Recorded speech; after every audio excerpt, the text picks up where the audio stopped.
They said the job was simple: change the bandages, administer the meds, and never look him in the eye. They said the pay could clear a lifetime of debt in a month. But they didn't tell me why the last 3 nurses vanished without a trace. They didn't tell me that my patient wasn't just a man. He was Nikolai Volkov, the ghost of the Seattle underworld. A man who viewed mercy as a weakness and affection as a death sentence. I walked into the lion's den to save my father. But to survive the night, I had to do the one thing explicitly forbidden in my contract. I had to break the rules. The rain in Seattle didn't wash things clean. It just made the grime slicker. Clara Mitchell stood under the awning of a crumbling bodega in Pioneer Square, staring at the screen of her cracked iPhone. The bank notification was bright red: insufficient funds. Behind that notification was a text message from a number listed only as unknown. You have 48 hours, Clara, or we take the old man's other leg. Her father, Jerry, was currently sitting in a wheelchair in their studio apartment, nursing a broken tibia from the last time he'd missed a payment to the local loan sharks. He wasn't a bad man, just a man with an addiction to the flashing lights of the slots that was bigger than his love for self-preservation. Clara tightened her grip on her umbrella. She was 26, a registered nurse with trauma certification from Harborview Medical Center, and she was drowning. Harborview was a prestigious place to work, but the pay didn't cover the vigorous interest rates the sharks were charging. She needed a miracle, or a crime. Her phone buzzed. It wasn't the sharks. It was a private number. Miss Mitchell? The voice was deep, smooth, and utterly devoid of warmth. Speaking? This is Silas Vane. You applied for the private care position listed on the dark web forum. You have an interview in 1 hour. A car is waiting at the corner of 2nd and Yesler. Do not be late. Tenon. That went dead. Clara's stomach twisted. She hadn't applied on a dark web forum. She had whispered her desperation to a shady orderly at the hospital who claimed to know people who paid cash for discreet medical work. Apparently word traveled fast in the underworld. She shouldn't go. Every instinct screamed that this was how people ended up on the side of a milk carton. But then she thought of her dad, grimacing in pain because they couldn't afford the good painkillers. She walked to the corner. The car was a matte black Mercedes G-Wagon, idling silently. The windows were tinted so dark they looked like oil slicks. The back door clicked open. Clara got in. The driver didn't speak. The interior smelled of expensive leather and gun oil. They drove for 2 hours, leaving the city limits, heading deep into the Cascade foothills where the trees grew thick and the cell service died. They arrived at a gate that looked more like the entrance to a military black site than a home. 12-foot iron fences topped with razor wire. Cameras with red blinking eyes swiveled to track the car. The gate groaned open, revealing a sprawling, brutalist concrete mansion cantilevered over a rushing river. Inside, Clara was escorted into a study that was colder than the rain outside. Silas Vane stood by the fireplace. He was a man made of sharp angles, wearing a suit that cost more than Clara's medical school tuition. He didn't offer a hand. He slid a piece of paper across the mahogany desk. Non-disclosure agreement, Silas said. You sign, you work, you talk, you die. It is legally binding. But we prefer older methods of enforcement. Clara picked up the pen. Her hand didn't shake. Who is the patient? Mr. Volkov, Silas said, watching her eyes for a reaction. Clara froze. Everyone in Seattle knew the name Volkov, not from the news. The news was too scared to print it, but from the whispers. Nikolai Volkov, the head of the Volkov Bratva. They said he controlled the ports. They said he had fed a rival to the pigs in Snohomish. He was shot 3 weeks ago, Silas continued, indifferent to her fear. The bullet was removed, but the wound is complicated. Infection risk is high. His temperament is poor. The last nurse left after 2 days. Left? Clara asked. She was escorted out, in tears. She failed to follow the rules. What are the rules? Silas held up 3 fingers. 1.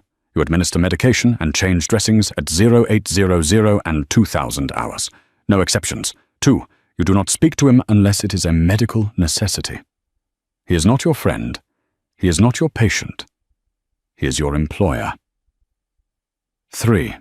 Under no circumstances do you touch him without his explicit verbal permission, unless he is unconscious. Clara looked at the contract. The salary figure was staggering. $20,000 a week. Cash, 2 weeks. She just needed to last 2 weeks, and she could pay off her dad's debt entirely. I can handle difficult patients, Clara said, signing her name. Silas smirked, a cruel twisting of lips. Mr. Volkov isn't difficult, Miss Mitchell. He's rabid. The west wing of the estate was sealed off by a heavy oak door that required a biometric scan.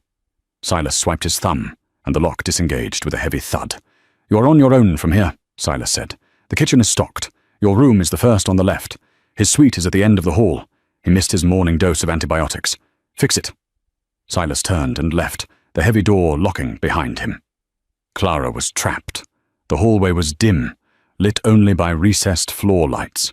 The air smelled of antiseptic and something metallic. Blood. It was quiet, the kind of silence that felt heavy, like the air before a thunderstorm. Clara went to her room first to drop her bag. It was luxurious, but sterile, like a high-end hotel room.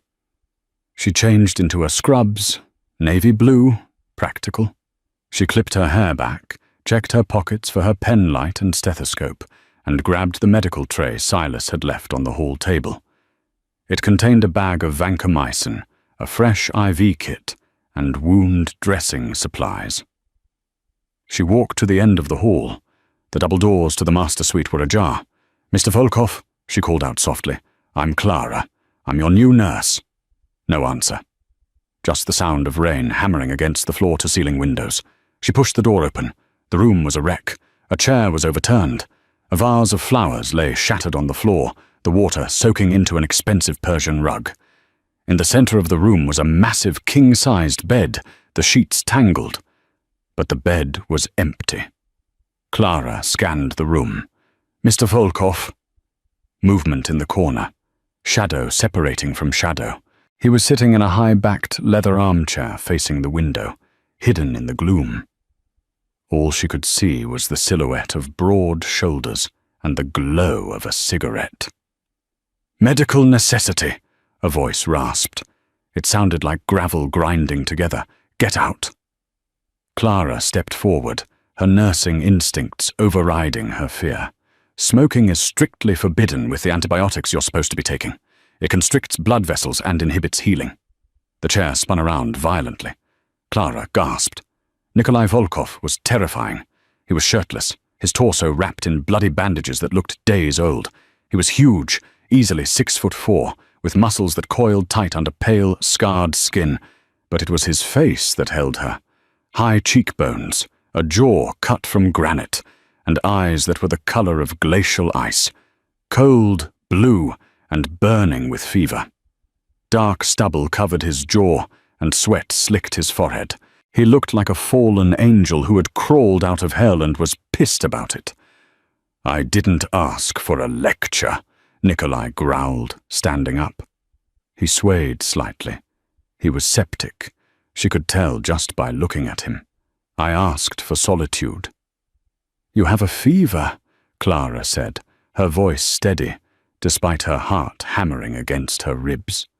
She set the tray down on a side table. And you're bleeding through your dressing. If I don't clean that, you'll lose the tissue, maybe the whole arm. Let it rot, he spat. He took a drag of the cigarette, daring her to stop him. Clara looked at the shattered vase on the floor. This man was in pain, and he was lashing out because it was the only control he had left. He was used to being the predator, and injury had made him feel like prey. I'm not going to let it rot, Clara said, moving closer. Sit down. Nikolai laughed, a dark, humorless sound.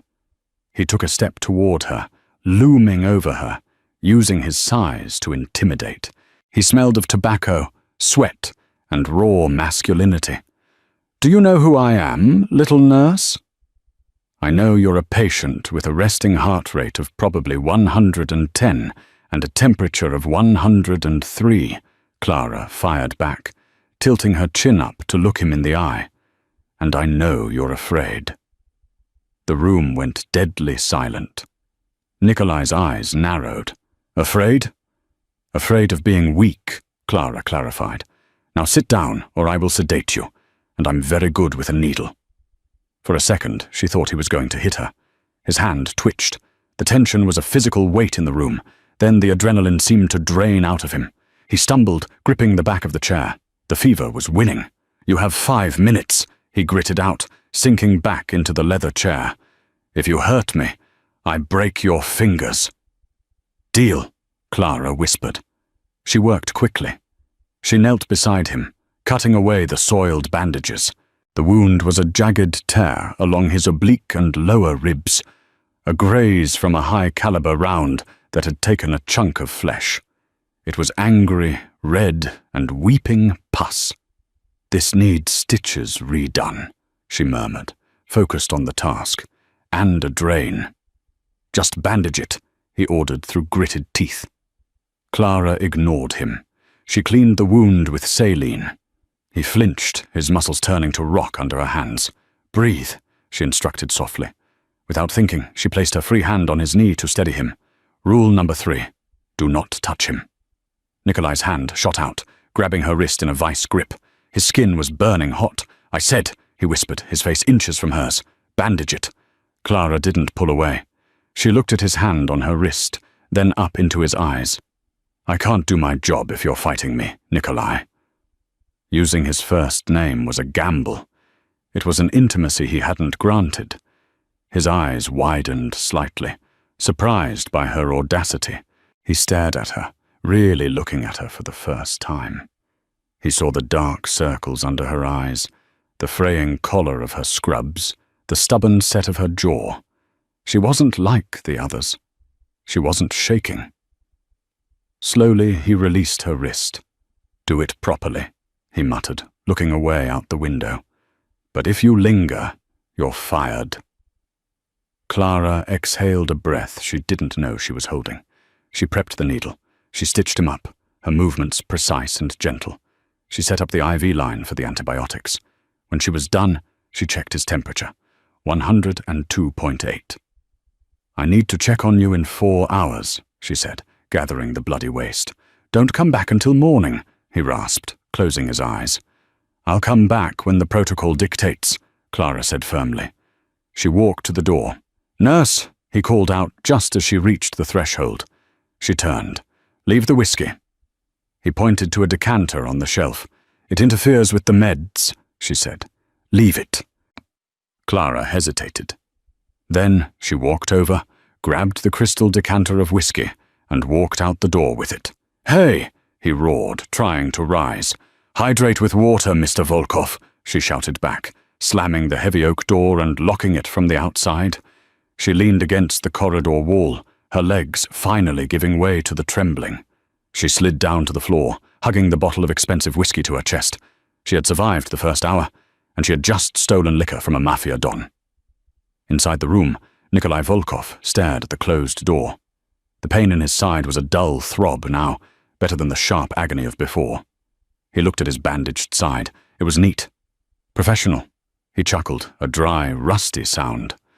"She stole my scotch," he whispered to the empty room. For the first time in 3 weeks, he didn't feel the urge to put a bullet in someone. He felt something else. Curiosity. But curiosity was dangerous. For her, because Nikolai knew something Clara didn't. The bullet that hit him wasn't from an enemy. It was from a traitor inside this very house. And by walking through that door, Clara Mitchell had just placed herself directly in the crosshairs. The next morning, the sky was the color of a bruised plum. The storm hadn't broken. It had just settled into a sullen, heavy drizzle. Clara hadn't slept. She had spent the night in the guest room, staring at the ceiling, listening to the hum of the high-tech security system and the pounding of her own heart. At 0600, her phone had buzzed. Mick, 36 hours. Hope your dad likes walking, because he won't be doing much of it after tomorrow. She had deleted the message, washed her face with cold water, and put her armor back on. The navy scrubs, the tight ponytail, the professional mask. At 0755, she stood outside the oak doors. "Enter!" Nikolai's voice came through the intercom. It was stronger than yesterday, but still edged with pain. Clara swiped her keycard. The room was cleaner than she had left it. Someone, likely the silent staff that moved through the house like ghosts, had cleaned the rug and removed the shattered vase. Nikolai was in the bed, propped up against a mountain of pillows. He was wearing a black t-shirt that clung to his chest, his bandaged arm resting on a pillow. He was working. A laptop was open on his knees, and he was typing with his good hand, his eyes scanning a stream of data that looked like shipping manifests. "You're late," he said without looking up. "It's 0800 exactly," Clara countered, setting the tray down. "Breakfast, oatmeal, fruit, black coffee, and your meds." Nikolai closed the laptop. He looked at the oatmeal with profound disdain. "I don't eat slop." "You need soft foods. Your body is fighting an infection. Digestion takes energy you don't have." Clara picked up the bowl. "Eat." "No." "Mr. Volkov." "Nikolai," he corrected, his eyes finally locking onto hers. They were clearer today, the fever having broken slightly, which only made his gaze more piercing. "If you are going to nag me like a wife, use my name." Clara felt a flush rise up her neck, but she ignored it. "Nikolai, eat the damn oatmeal." He smirked. It changed his face completely, transforming him from a monster into something dangerously charming. "You are very brave for someone so small. Silas tells me you have debts." Clara froze. The spoon hovered halfway to the bowl. Silas ran a background check, Nikolai said casually, reopening his laptop. "Clara Mitchell, graduated top of her class, fired from St. Mary's for insubordination. You argued with a senior surgeon who made a mistake. Father, Jeremiah Mitchell, gambler, debtor, currently owing 50 grand to the O'Malley syndicate." Clara set the bowl down slowly. Her hands were shaking. "Is that why you hired me? Because you knew I couldn't say no?" "I hired you because you were the only one desperate enough to come here who wasn't an assassin," Nikolai said. "But know this, Clara. The O'Malleys are bottom feeders. If you do your job, I will handle them." "I don't need you to handle my problems," Clara snapped, her pride stinging. "I need to do my job so I can get paid and handle them myself." "Stubborn," Nikolai murmured. He reached for the coffee, ignoring the food. "I like stubborn. It means you won't break when things get loud." "Loud? My enemies know I'm hurt. They are circling. That gate outside isn't just for show. So focus on your nursing. If bullets start flying, stay low." Clara stared at him. This was madness. She was arguing about oatmeal with a man who discussed impending gang warfare as if it were the weather forecast. "If you want to survive a gunfight," Clara said, pushing the bowl back toward him, "you need your strength. Eat." Nikolai stared at her for a long 5 seconds. The air crackled. It was a contest of wills, pure and simple. He was testing her boundaries, seeing if she would cower. She didn't. Finally, Nikolai let out a huff of annoyance, grabbed the spoon, and took a bite. "It tastes like wet cardboard. It's full of fiber. Good for you." He ate half the bowl, watching her the entire time. When he was done, he held out his arm for the fresh IV. "You have a light touch," he commented as she slid the needle in. "I had a lot of practice on geriatric veins. They roll." "My veins don't roll," he said, his voice dropping an octave. "They fight." Clara taped the line down. She was close to him now, smelling the soap he used. Sandalwood and steel. He wasn't feverish anymore. He was just hot. "I need to check the wound," she said, pulling back. She lifted his shirt. The redness had gone down, but the bruising was spectacular, a canvas of purple and black spreading across his ribs. As she palpated the area gently, Nikolai hissed. "Sorry," she whispered. "Don't apologize," he gritted out. "Pain is information." That's a very bleak worldview. It's a survivor's worldview. He looked down at the top of her head. "Why didn't you run? When you saw it was me." Clara finished the dressing and stood up. "Because my dad doesn't have a survivor's worldview. He just has bad luck, and I'm the only one who can save him." Nikolai studied her. "Loyalty? Rare. Stupidity, mostly," Clara sighed. She gathered her things. "I'll be back at noon." "Clara," he said. She paused at the door. "The whiskey," he said. "Bring it back." "No, I'm the boss, and I'm the nurse, and until that infection is gone, I outrank you." She walked out. As the door clicked shut, she heard a low, genuine laugh from the other side. It was the most terrifying sound she had heard yet, because it made her like him, and liking Nikolai Volkov was a fatal mistake. By the third day, the routine had settled into a strange, tense rhythm. The medication, the dressing changes, the arguments over food, the lingering glances that lasted a second too long. But outside the sanctuary of the West Wing, the atmosphere in the house was shifting. Silas was tighter, more agitated. Security guards with assault rifles were patrolling the hallways now, not just the perimeter. The house felt like a fortress under siege. It was 2 a.m. on Thursday when Clara woke up. She hadn't been sleeping well. The bed was too soft, the silence too deep. She was thirsty. She slipped out of her room, barefoot, wearing only an oversized t-shirt and pajama shorts. She padded down the hallway towards the kitchen. As she passed the library, a room Silas used as a command center, she heard voices. "It has to be tonight." Clara froze. The voice wasn't Silas. It was higher, readier. She pressed herself against the wall, holding her breath. "The boss is weak," the voice continued. "The nurse is distracting him. The sensors in the East Garden are looped. You have a 10-minute window." Clara's blood turned to ice. "Traitor." "And the girl?" a second voice asked. "Kill her too. No witnesses. The O'Malleys want the message sent loud and clear." Clara clapped a hand over her mouth to stifle a gasp. The O'Malleys, the same people holding her father's debt, were orchestrating a hit on Nikolai, and she was collateral damage. She heard footsteps approaching the door. Panic surged. If she ran back to her room, they might see her. She bolted the other way, towards the West Wing. She didn't have her keycard. She had left it on her nightstand. She reached the heavy oak door, locked. "Damn it," she whispered, tears stinging her eyes. She looked back. The library door handle was turning. She did the only thing she could think of. She hammered her fist on the wood. "Nikolai! Nikolai!" Behind her, the library door opened. A man stepped out. Arthur, the head of the night security detail. He saw her. His hand went to the gun on his hip. "Miss Mitchell," Arthur said, his voice smooth and deadly. "You should be in bed." I heard a noise," Clara stammered, backing up against the door. "I need to check on the patient."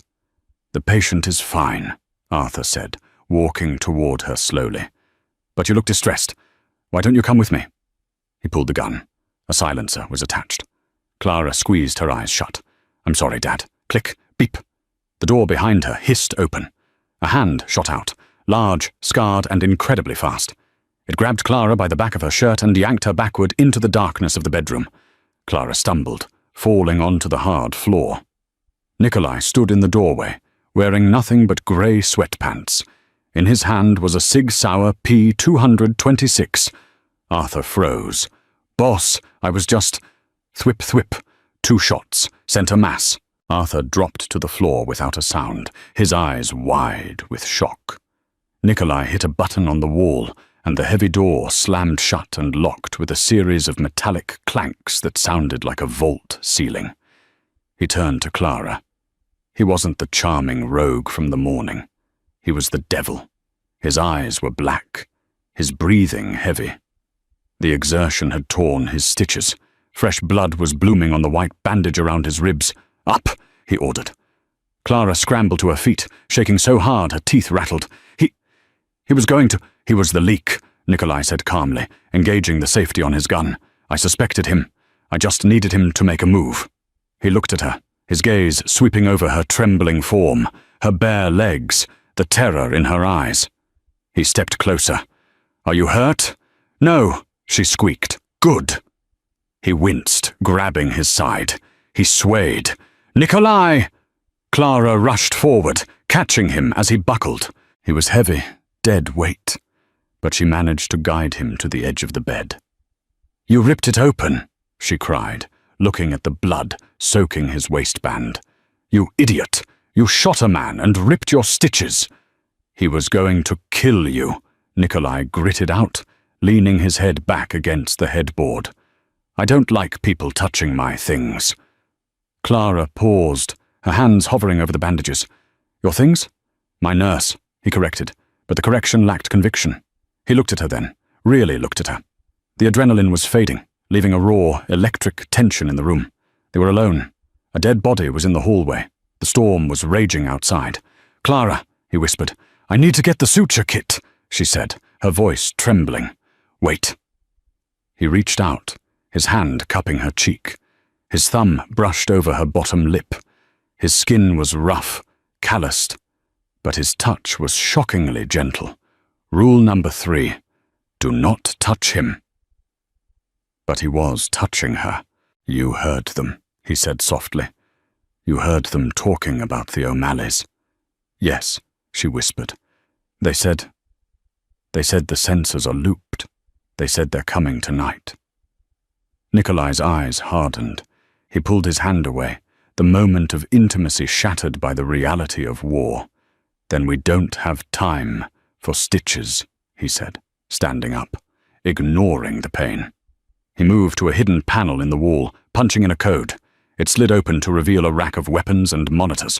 "Silas," he barked into a radio. "Code red. The breach is internal. Arthur is down. Sector 4 is compromised. Wake the boys." He turned back to Clara. He grabbed a Kevlar vest from the rack and threw it at her. "Put this on." "What about you?" "I don't need a vest," he said, racking the slide of a shotgun. "I have rage."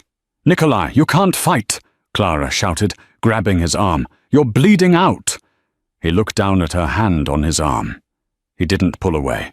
He covered her hand with his own. "Clara," he said, his voice low and intense. "Tonight, I am not a patient. Tonight, I am the reason they are afraid of the dark. Now stay close to me. If you see anyone who isn't me or Silas, you scream." The lights in the house suddenly cut out. The room plunged into total darkness. "They're here," Nikolai whispered. He grabbed her hand, interlacing their fingers. "Run!" The hallway was a tunnel of suffocating blackness. The only light came from the occasional flash of lightning, tearing through the sky outside the floor-to-ceiling windows, illuminating the rain that lashed against the glass like shrapnel. Nikolai moved with a silence that shouldn't have been possible for a man of his size, let alone one bleeding through his side. He held the shotgun leveled, guiding Clara with a firm hand on the back of her Kevlar vest. "Stay behind me," he breathed. "If I drop, you take the gun." "I don't know how to shoot," Clara hissed, her heart hammering against her ribs like a trapped bird. "Point and pull. It's a shotgun. You don't need to aim. You just need to mean it." They reached the top of the grand staircase. Below, the foyer was a chaotic dance of flashlight beams cutting through the gloom. Voices shouted orders in rough, jagged English. "Clear the ground floor. Find the boss. Find the girl." "They're inside," Clara whispered, terror seizing her throat. "Not for long," Nikolai replied. He didn't retreat. He advanced. He stepped out onto the landing, silhouetted by a flash of lightning, looking like a vengeful god. "Gentlemen," Nikolai roared, his voice thunderous, echoing off the marble walls. "You seem to be lost." 3 beams of light snapped up toward him. Boom! The shotgun roared. The lead mercenary at the bottom of the stairs flew backward, his flashlight spinning across the floor. Chaos erupted. Gunfire erupted from below, bullets chipping the stone balustrade near Clara's head. She screamed, dropping to her knees and covering her head. "Move!" Nikolai grabbed her, hauling her toward the east wing corridor. He fired again, blind, keeping heads down while he dragged her into the shadows. He was slower now. She could hear the wet hitch in his breathing. The physical toll was catching up. "Kitchen!" he gritted out. "Service elevator, to the garage!" They ran. Clara could hear boots pounding on the stairs behind them. They were being hunted. They burst into the industrial kitchen. Stainless steel counters gleamed in the moonlight. Nikolai slammed the door and shoved a heavy prep table in front of it. "It won't hold them," Clara said, scanning the room for a weapon. She grabbed a heavy cast-iron skillet. It felt ridiculous, but it was all she had. "It doesn't have to," Nikolai gasped. He leaned heavily against the refrigerator, sliding down until he was sitting on the floor. The blood on his side was no longer a stain. It was a steady flow. "Nikolai!" Clara dropped the skillet and fell to her knees beside him. She pressed her hands over the wound, applying pressure. "You're losing too much blood. We need to stop moving. If we stop, we die," he murmured, his eyes fluttering shut. "The code for the elevator. 1984. Nikolai, stay with me." The kitchen door shuddered as someone rammed it from the other side. Then a gunshot blew the lock out. The door swung open. 2 men entered. Tactical gear, night vision goggles. They saw Nikolai on the floor. "Target acquired," the first one said, raising his rifle. Clara didn't think. She didn't calculate. She reacted. She grabbed the cast-iron skillet she had dropped, screamed a sound of pure, primal rage, and launched herself at the man. It was insane. It was suicidal. But the mercenary was expecting a cowering civilian, not a banshee with cookware. He hesitated for a fraction of a second. Clang. Clara swung the skillet with every ounce of desperation in her body, connecting with the side of his helmet. It didn't knock him out, but it staggered him. He stumbled back, his rifle firing wild into the ceiling. The second man turned his weapon toward Clara. Bang, bang. 2 clean shots rang out from the floor. The second man dropped, a hole in his forehead. Nikolai was still sitting against the fridge, the smoking pistol in his hand, steady as a rock, despite his grey complexion. He shifted his aim to the first man, who was shaking his head, trying to recover from Clara's blow. Bang! 3 bodies in the kitchen. Silence returned, heavy and ringing. Clara stood there, chest heaving, gripping the skillet so hard her knuckles were white. She looked at the dead men. She looked at Nikolai. "You!" Nikolai wheezed, a bloody grin tugging at the corner of his mouth. "Are a lunatic." "I'm a nurse," she sobbed, the adrenaline crashing. "I'm supposed to save lives." "You just saved mine," he said. Suddenly the lights flickered and buzzed back on. The kitchen was flooded with harsh fluorescent light. The service elevator dinged. Clara spun around, raising the skillet again. The doors opened, revealing Silas and 4 men who looked like they were carved from granite. They were heavily armed. "Boss," Silas rushed forward, his face pale. "We cleared the perimeter. The rest of them scattered when the lights came back on." Silas looked at the carnage in the kitchen. He looked at the dead mercenary with the dented helmet, then at Clara, holding the frying pan. "Did you—" Silas started. "Don't ask," Nikolai groaned, trying to stand and failing. His gun clattered to the floor. His eyes rolled back in his head. "Nikolai!" Clara dropped the pan and caught him before he hit the tiles. "Get him to the infirmary, now. He's in hypovolemic shock." The infirmary in the basement was better equipped than most rural hospitals. It had a sterile field, a ventilator, and a fully stocked pharmacy. For the next hour, Clara wasn't a hostage, and she wasn't a debtor's daughter. She was the charge nurse. "Silas, cut his shirt. You get me 2 units of O-negative from the fridge. Move!" The men, terrifying killers who could snap necks with one hand, scrambled to obey her commands. Clara worked with terrifying precision. She intubated Nikolai to help him breathe. She set up a rapid infuser for the blood. She cleaned the wound, which was a mess of torn muscle and infection. "He needs surgery," she announced, her gloves slick with blood. "The bullet from weeks ago fragmented. There's a piece pressing on an artery. Every time he moves, it cuts him." "Can you do it?" Silas asked from the other side of the operating table. "I'm a trauma nurse, not a surgeon," Clara said, her voice shaking slightly. "But if we wait for a surgeon to get out here, he'll be dead." "Then do it," Silas said. "We trust you." Clara took a deep breath. She picked up the scalpel. For 40 minutes, the only sound in the room was the rhythmic beeping of the cardiac monitor and the snip of scissors. Clara dug into the flesh of the most dangerous man in Seattle. She found the fragment, a jagged shard of lead the size of a fingernail, and pulled it out. "Got it," she exhaled, dropping it into a metal tray with a clink. She stitched the artery. She closed the muscle. She stapled the skin. "BP is stabilizing," she noted, watching the monitor. "He's going to make it." She peeled off her gloves and slumped against the counter, her legs finally giving out. Silas caught her by the elbow, steadying her. "You did good," Silas said. It was the first time he had spoken to her with genuine respect. "Is he going to be okay?"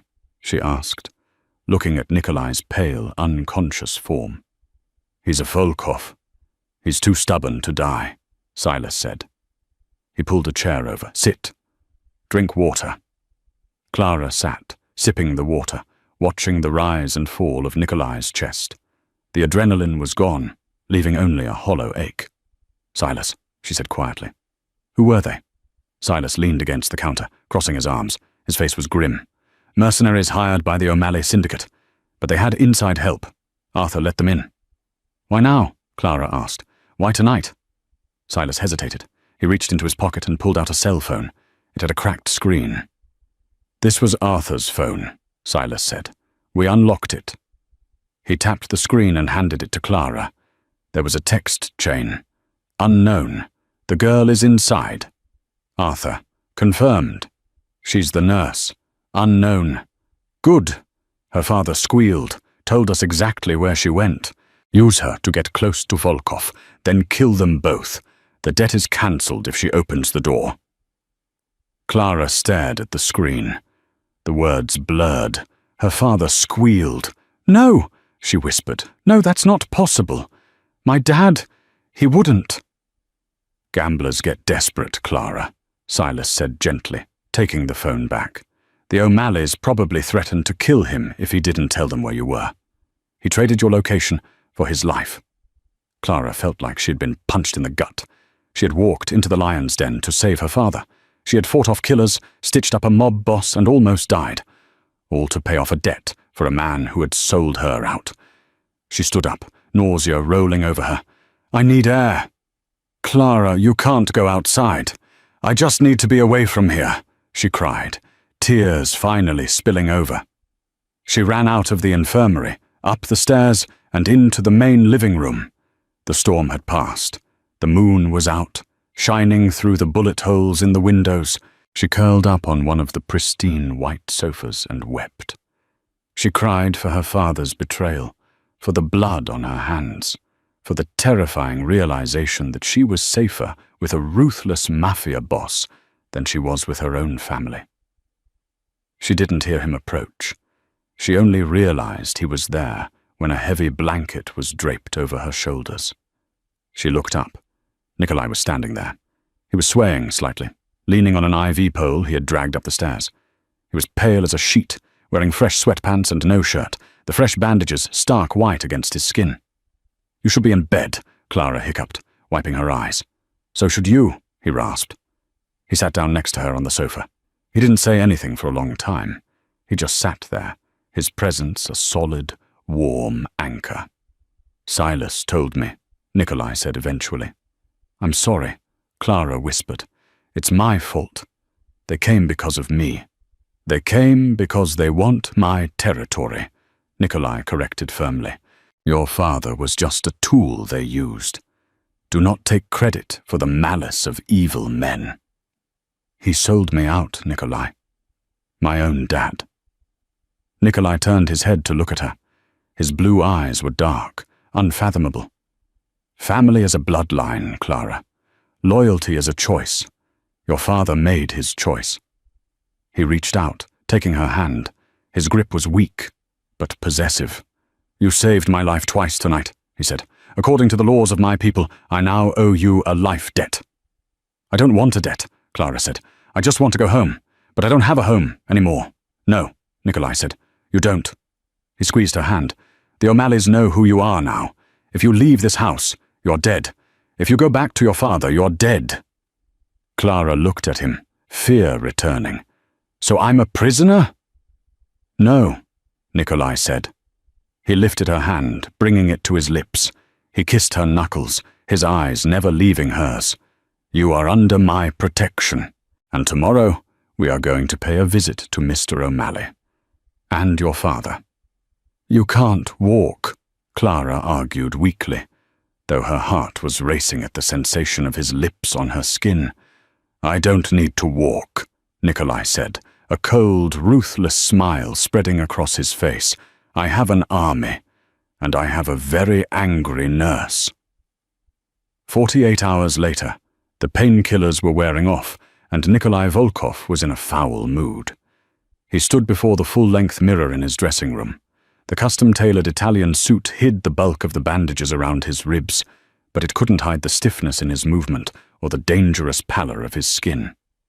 Clara stood behind him, her arms crossed, wearing a black dress Silas had procured for her. It was simple, elegant, and far removed from the scrubs she had arrived in. You're popping stitches, she said flatly. I can see you wincing in the reflection. Pain is entirely psychological, Nikolai lied, adjusting his cuffs. He turned to face her.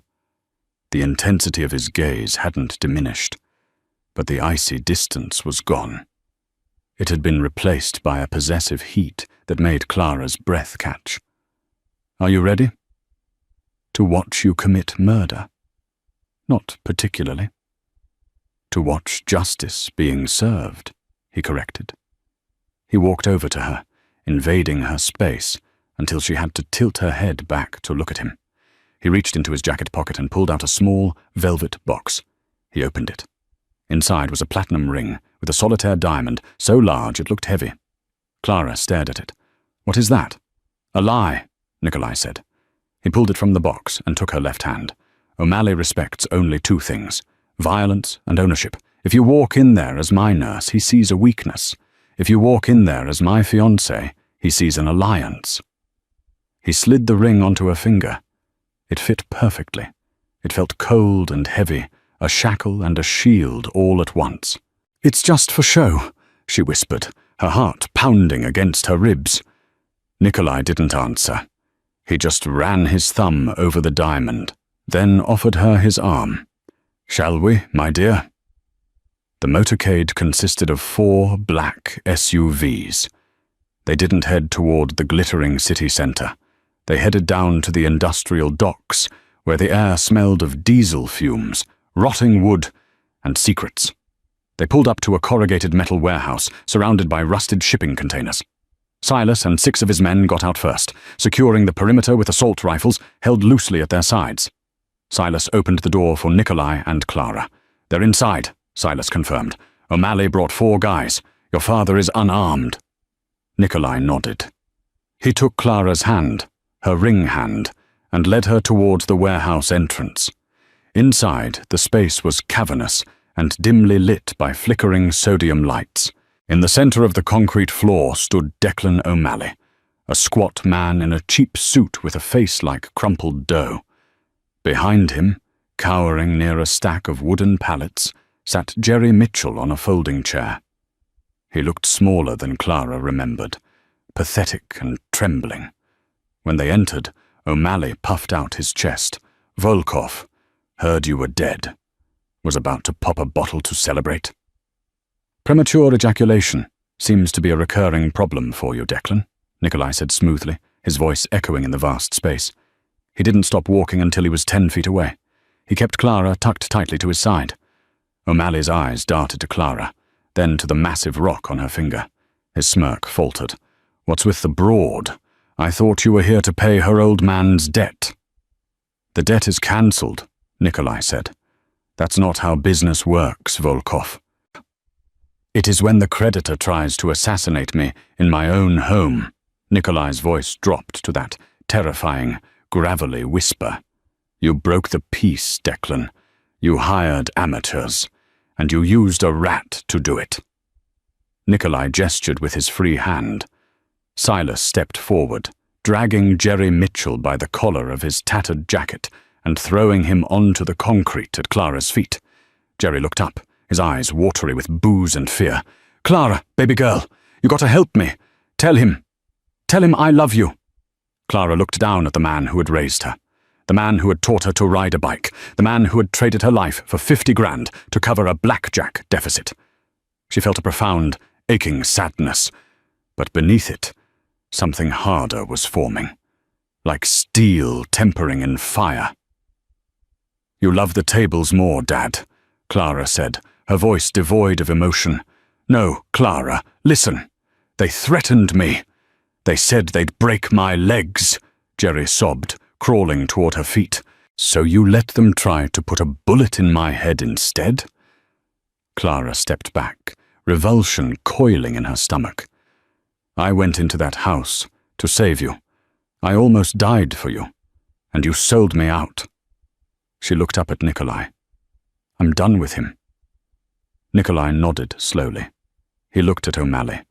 "You wanted $50,000 for the Mitchell debt. Here is my counteroffer." Nikolai raised his right hand. He held a gold-plated lighter. He flicked it open. Silas and his men raised their rifles simultaneously. The metallic clack, clack, clack of safeties, disengaging, filled the warehouse. O'Malley's men reached for their waistbands, but they were too slow. They were outgunned 3-1. "Wait, Volkov, wait. We can talk business," O'Malley stammered, putting his hands up. "We just did," Nikolai said. He dropped the lit lighter onto a trail of liquid on the floor that Clara hadn't noticed before. Accelerant. A wall of fire whooshed up between Nikolai's crew and O'Malley's. "Let's go," Nikolai said, turning his back on the flames and the shouting men. They walked out of the warehouse as the fire alarm began to shriek. Silas and the men stayed behind to ensure the negotiation concluded permanently. Outside, the sea air felt cleaner, even mixed with the smoke. Nikolai leaned heavily against the SUV, his face grey with pain. The adrenaline was gone. "You okay?" Clara asked, instinctively reaching for his wrist to check his pulse. He caught her hand. "I'm fine. The debt is gone, Clara. You are free." Clara looked back at the burning warehouse, then down at the ring on her finger. She thought about her tiny apartment, the overdue bills, the constant fear. Then she looked at Nikolai Volkov, the monster of Seattle, the man who had shielded her body with his own when the bullets started flying. "No," Clara whispered, stepping closer to him, threading her fingers through his. "I'm not free, and this ring isn't a lie." Nikolai stared at her, his blue eyes searching hers for any sign of hesitation. He found none. "You break all the rules, little nurse," he murmured. "Only the ones that don't matter." He pulled her in, his arm going around her waist, ignoring the protest of his own torn flesh. He kissed her, hard and deep, right there on the docks under the watchful gaze of his army. It tasted of smoke, danger, and a future that was terrifyingly bright. She had walked into the lion's den a victim. She was walking out a queen, and God help anyone who tried to touch what was hers. And that is the story of how Clara Mitchell went from drowning in debt to ruling the Seattle underworld beside the man everyone feared. It's a twisted tale that proves loyalty isn't about bloodlines, it's about who is willing to bleed for you. And sometimes the safest place to be is in the arms of the most dangerous man in the room. If you enjoyed this dark, twisty mafia romance, please smash that like button. It really helps the channel grow. Leave a comment down below. Do you think Clara made the right choice in the end? And don't forget to subscribe and ring the notification bell so you never miss another story. Thanks for watching.